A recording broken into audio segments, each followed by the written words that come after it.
আসসালামু আলাইকুম। আসমা কিচেনে আরও একবার আপনাদের সবাইকে জানাই স্বাগত। আশা করি আপনারা সবাই খুব ভালো আছেন। আমি আজকে আপনাদের সাথে শেয়ার করব পাকা কাঁঠালের কেক রেসিপি। আশা করি আমার রেসিপিটা আপনারা প্রথম থেকে শেষ পর্যন্ত দেখবেন। তার জন্য নিয়েছি আমি পাকা কাঁঠাল। দেখুন, কাঁঠালের বিচিগুলো আলাদা করে নিব। এই কাঁঠালগুলো প্রচুর মিষ্টি। আমি বিচিগুলো ছাড়িয়ে নিব। এবার একটা চালনির সাহায্যে চেলে আমি কাঁঠালের পাল্পগুলো বের করে নিব। দেখুন, কাঁঠালের পাল্পগুলো বের করে নিয়েছি। এবার আমি নিয়েছি 3টা ডিম। দেখুন, আমি এই 3টা ডিমকে হ্যান্ড উইচের সাহায্যে ফেটিয়ে নিচ্ছি। ভালো করে ফেটিয়ে নিতে হবে। ডিমগুলো ফেটানো হয়ে গেছে, এক পাশে রেখে দিলাম। এবার কাঁঠালের পাল্পের ভিতরে চিনি দিয়ে দিলাম। মেজারমেন্ট কাপের 1 কাপ চিনি দিয়ে দিলাম। আমি ভালো করে মিশিয়ে নিব।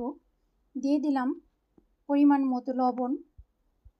দেখুন, মিশিয়ে নিচ্ছি।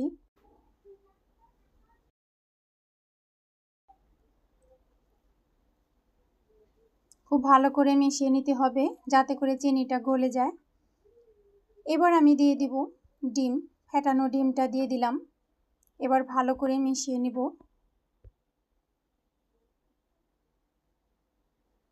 খুব ভালো করে মিশিয়ে নিতে হবে।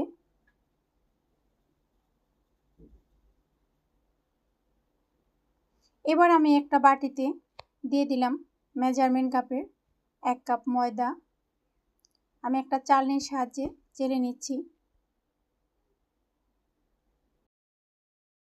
চেলে নেওয়া হয়ে গেছে। এবার দিয়ে দিলাম 1 চা চামচ, হাফ চা চামচ বেকিং পাউডার, দিয়ে দিলাম 1 চিমটি বেকিং সোডা। বেকিং সোডা বেশি দেওয়া যাবে না, 1 চিমটি পরিমাণে দিতে হবে। এবার দিয়ে দিলাম মেজারমেন্ট কাপের 1 কাপ গুঁড়া দুধ। এতে করে কেকটা খেতে খুবই ভালো হয়। এবার আমি একটা চামচের সাহায্যে ভালো করে মিশিয়ে নিব। শুকনো উপকরণগুলো ভালো করে মিশিয়ে নিতে হবে। এবার কাঁঠাল আর ডিমের মিশ্রণের ভিতরে আমি অল্প অল্প করে ময়দাগুলো মিশিয়ে নিচ্ছি। অল্প অল্প করে মিশিয়ে নিতে হবে।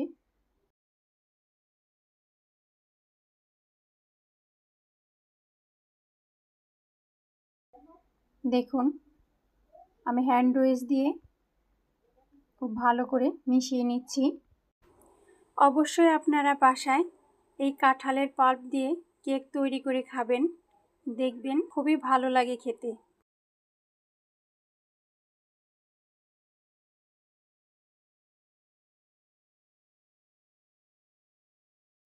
দেখুন ঘনত্বটা কীরকম হয়েছে। আমার মেশানো হয়ে গেছে। এবার আমি স্টিলের ছোট ছোট বাটি নিয়েছি। আমি এগুলোর ভিতরেই কেকগুলো তৈরি করব। আমি তেল ব্রাশ করে নিচ্ছি যাতে করে খুব সহজেই কেকগুলো তুলে নেওয়া যায়। আমি এই কেকগুলো রাইস কুকারে স্টিমে দিয়ে দিব। দেখুন, আমি ব্যাটারটা দিয়ে দিচ্ছি।